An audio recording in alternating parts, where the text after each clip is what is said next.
You ask Tiger to calculate. This deals with linear inequalities with one unknown. The final result is x greater than 24. Let's solve it step by step. Isolate the x. Multiply both sides by inverse fraction 2 over -1. Whenever you multiply or divide by a negative, reverse the inequality sign.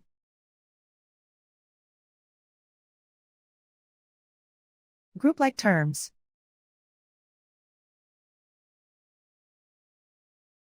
Multiply the coefficients.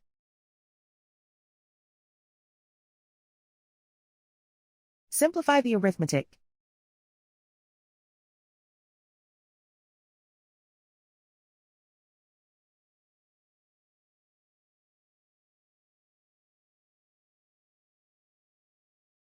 Plot the solution on a coordinate grid.